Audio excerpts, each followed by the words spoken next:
Welcome, welcome, welcome. We're going to be doing some daffodils with gouache. It's something new. Usually I do watercolor, but I'm trying to learn some gouache, and I thought I'd bring you along and let you see how I'm managing it. It's a brand new medium to me. I've been trying it for the last couple months, so I've already got everything sketched out. I'm using 140-pound hot pressed watercolor paper. I got some daffodils out of my garden.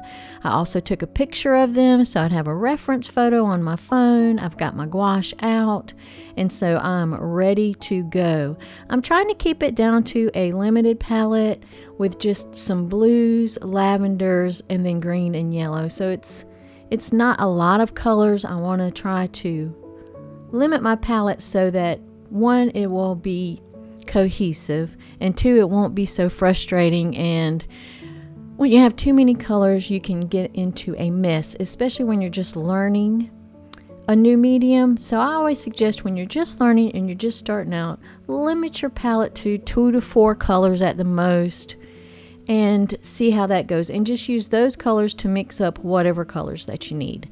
Now you might want to know, what is gouache? Gouache is sort of a cross between acrylic and watercolor. Now, it's different from watercolor in that it is opaque and it's highly pigmented. It's different from acrylic in that it will reactivate with water. So that is, the biggest difference. Now, you can get acrylic gouache, but to me, that's just flat acrylic paint. I mean, gouache has so many different lovely characteristics than acrylic, and I think that's why I really am falling in love with gouache right now. It is so pigmented. It will reconstitute or reactivate when it's re-wet, just like watercolor, and it just gives a nice coverage to the paper. It's really opaque and thick and sort of graphic, and right now I'm really interested in like those old graphic advertisements and like Art Nouveau and things like that. So that's where my head is at right now. So that's why I am really trying to learn this gouache. Now let me give you a few tips about the gouache. If you add a lot of water to the gouache, it will become like watercolor. It'll become transparent like watercolor. The downside is it can be really streaky if you're not careful. So the consistency that you want is like a cream. You want it to be a nice creamy consistency. You want it to flow off the brush in sort of a nice thick, not really thick layer, but a nice layer. You don't want it to be too watery. On the other hand, you don't want it to be too thick, so you'll want to make sure you add enough water. If you don't add enough water, once it dries on the paper, it can crack, and you don't want that either. So you're really going to have to experiment with the amount of water that you use with gouache and how you apply it. Now, like watercolor, it is suggested that you start from light to dark when you do gouache. I'm doing it different on mine. I'm starting with the darker shadows first, and I am applying a nice light sort of lavender to all the shadow areas on the petals. As you can see in the picture and from the live daffodil I have, it is a white petals, so I am using lavender as the shadows, and I'm putting those in first. But now, while it's still wet, while the gouache is still just a little bit wet, I'm coming back in with just pure white and going over those shadows and sort of blending the edges into the white, or the white into the edges of the shadows, however you want to look at it. So I'm really doing it backwards from the way that most people do gouache. I'm putting my darks down first. With gouache, the one good thing is you can paint light colors over dark colors. The secret is you have to make sure that first layer, that dark layer that you lay down, is completely dry. If you don't, then the light color will sort of bleed down into that dark color and you'll lose it, and it'll make sort of a little muddy mess. So you don't want to do that. If you're layering colors, make sure with gouache that first layer you lay down before before you put that next layer on there, make sure it's completely dry. And the good thing about gouache is it dries really quickly. So, or you can use a blow dryer or a heat gun or something to dry it as well. So that is just one thing you want to watch out for, since it does reactivate with water. The next layer can disappear into that bottom layer and get mixed. That bottom layer will reactivate, mix it all up, and then you lose it. So now in that center little cup, that little trumpet, I'm again going with my what I feel like is going to be my darkest shadow area, and I'm going in there with a deep yellow, and I'm just trying to paint in the shapes of the shadows like I always do. I really focus on the shapes of objects, the shapes of the shadows, the shapes of the highlights, instead of the actual subject that I'm painting. That way I'm focused on what I need to focus on instead of trying to paint what I think I see. I'm painting what I actually see in those shapes. So I break it down into those smaller shapes and just focus on that. So instead of thinking, oh gosh, I'm painting this yellow cup that's in the center of this daffodil, I'm thinking, look at this shape. What shape is this shadow?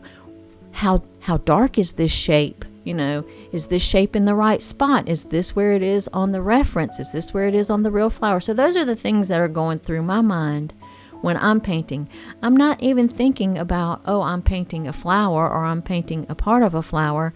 I'm thinking I'm painting shapes, shadows, highlights, and that's it. And I'm just trying to get them in the right spot and get them to be as light or dark as they need to be. So now I'm coming back over these darker shadow colors, the darker yellow that I put in. I'm coming back in with a lemony, really pale, lemony, buttery yellow, and that's going to be my light shade. And I'm blending that on the edges with that darker yellow, and it's coming out really pretty. Another thing about gouache that makes it different than watercolor. Now with watercolor, you use the white of the paper to create light in your painting and highlights. You want to use the white of the paper. Some people come back and put white gouache. I do that occasionally. But generally you want the white of the paper to help lighten your colors. With gouache, you actually use the white paint. You use white gouache so that you can get tints of your colors by adding that white. So that is one difference. And the main difference between true gouache and acrylic is that acrylic, once you paint it and it dries, it's not coming back up. With gouache, you paint it, it dries, it will reconstitute if you put water on it. So that is the main difference between gouache and acrylic. And now the things that make it different than watercolor, of course, is it's so opaque, it's so highly pigmented, and it goes on creamy. If you can use it as watercolor. You can thin it down and do glazes of gouache, but I really think you're missing out on those creamy properties when you do that. And if you're going to do that, just use watercolor, okay? Because they're going to reconstitute. It has the same kind of vibe, and you have the chance of it being a little streaky if you water it down too much with the gouache, if you water the gouache down too much. So I would just go ahead and use watercolor rather than using gouache as watercolor. The other good thing about gouache, though, is that you can layer it like acrylic. You can put a darker color down. You can paint a lighter color on it. So it's more like acrylic that way. Whereas watercolor, once you put a dark color down, you cannot paint a lighter watercolor on top of that. It will not work. So that's another difference. So I'm just trying to think of some of the qualities to let you be able to differentiate between the two mediums. Another thing that I have found personally is it works better to use a synthetic brush with the gouache. It just seems to hold less water, which is what you want, whereas a watercolor brush holds a lot of water. A good watercolor brush will. And you don't want all of that water because it makes it harder to control the gouache. Plus, it can make, again, the gouache look streaky and not flow on there as creamy and nice as you want it. So I'm just doing the same thing to this second daffodil. I put in those darker lavender shadows, and then I'm just going to come back with the white and blend over it. And that, I mean, it's not really difficult. It's not a difficult technique I'm trying, because I'm new at this and I don't want to get overwhelmed with trying, fancy techniques. I'm just doing what I know by instinct and trying it out. And you know my attitude. Hey, if it don't work out, we throwing it away. We're going to make another painting. We're not going to stress about it. We're not getting our panties in a wad about it. We're just going to say, okay, I know what doesn't work now, and let's try again and see what does work. And what did I learn from this? So that is my attitude. Now I've taken some brighter green, and right in the center of that daffodil that's facing us, it has the stamen coming out, so I've painted those with the really pale green.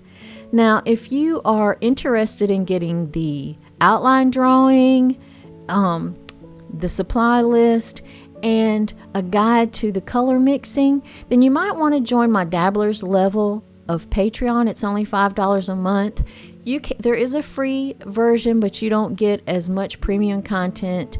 You will get early access to videos as a free member, and you will get some coloring pages periodically as a free member. But the Dabbler level for $5 a month, they get all the premium content that I offer right now. They get one exclusive video. They get all of the YouTube videos early. They get the supply list. They get the outline drawings to those videos. They get color guides. They get reference photos. They also get the coloring pages.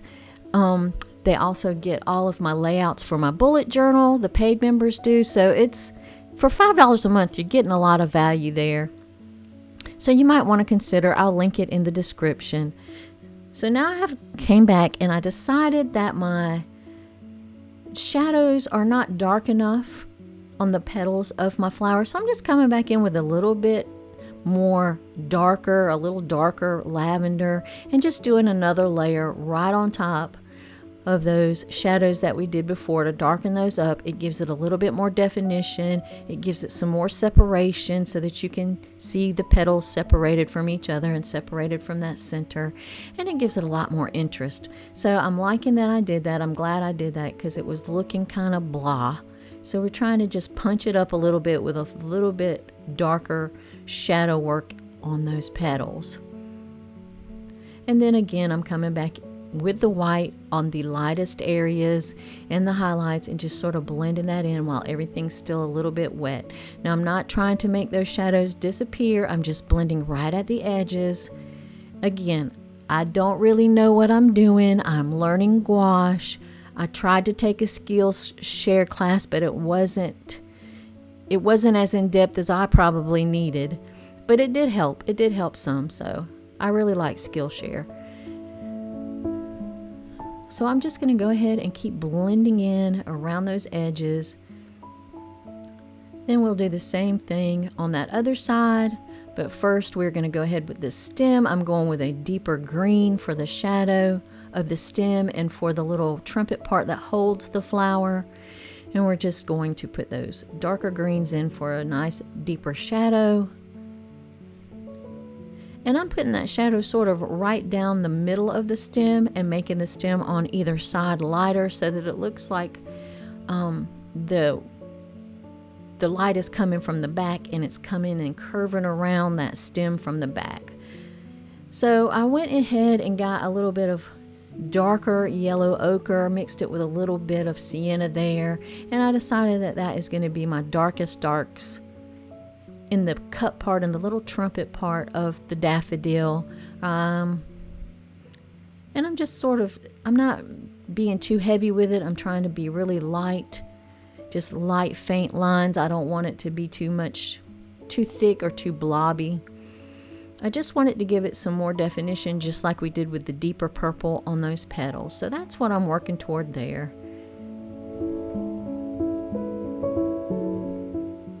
And again, same thing on the other daffodil, just doing a little bit deeper, almost a yellow-orange color for that darker shadow areas. And I'm, again, just paying attention to the shapes of it. I'm not getting all, toothy with it.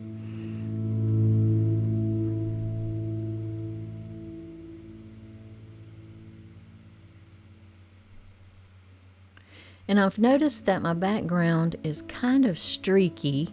I think I had too much water mixed into my mixture there, to my paint mixture, and that's okay. We're going to fix that at the end. I noticed how streaky it was and decided, gotta fix that.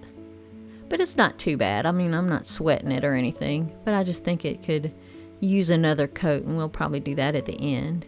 Now I'm just taking my light lemony yellow, and that was just a pale yellow mixed with some white, adding in those highlights there, just lightening it up, alternating it with some shadow work. And of course I sped this up because this was an hour long. Now my Patreon's got the full length hour and 3-minute video step by step of this. So again, that is another benefit or bonus of being a paid member of my Patreon. They've got the full length real-time version of this video with step by step, along with the outline drawing, color list, all the things. I felt like I got that a little too dark, so I just came back in with some white and went right over that deep lavender there. And now I'm coming with some more pure white, just where the highlights are, the lightest lights are, and just making sure that I get those lightest lights in there so that it'll kind of pop off the paper, and it looks really, really good, I think. And I've used just 2 brushes with this. I think these are Princeton. Let me look at the brush real quick. It is a Princeton Art and Brush Company. I used a size 4 and a size 2. So that is, and they're synthetic brushes. Those are the 2 brushes that I used for this whole painting, just 2. And I probably could have done it with just one of the brushes, but in some of those smaller areas, I wanted that number 2 to get in there, right where I needed it to. And I'm just freshening up those little stamen, putting some highlights on those. Gonna go ahead and put some texture on this bud where the bud broke open and allowed that beautiful blossom to puff out. Just putting some brown texture on it, and then a few paler yellow highlights. And we are just about done with this. I'm adding a little green to it too. Also just adding a little bit more green to the edges of those stems, a really pale green. Yeah, I really enjoyed this. I think I'm going to do another gouache. I'm going to do a duck for next week since this is the Easter month. Easter is the last day of this month. So look forward to that duck that's coming up. And that will be my next video next Monday. So look forward to that.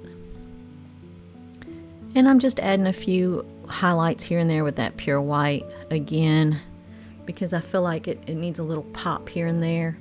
Like I said, I'm still learning gouache. I mean, this isn't the best painting I've ever did in my life, but I'm not hating it. I'm not hating it, people. I'm not hating it. So I am going to continue to explore gouache and really try to hone my skills, and hopefully you'll come with me and you'll learn a little bit about gouache. And don't worry, I'm going to still do watercolor too, and I think I'm going to throw in some pastels. Now we are going to fix this background where I said it was too streaky, so I've mixed up some more of that sort of turquoise blue background. It's a little bit different color, but it doesn't matter. As soon as I wet this, it's going to reactivate. The 2 colors are going to blend, the first color and the second colors, to make one color.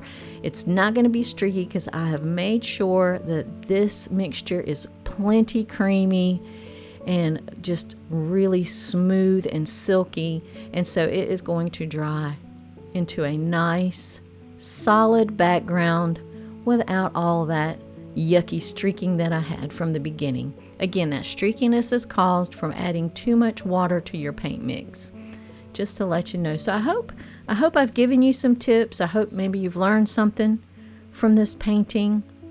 I hope you have the courage to try some new mediums. That's going to be my goal for this year, is to really learn a few new mediums, just try some new things, and just see where it all falls, where it all lands.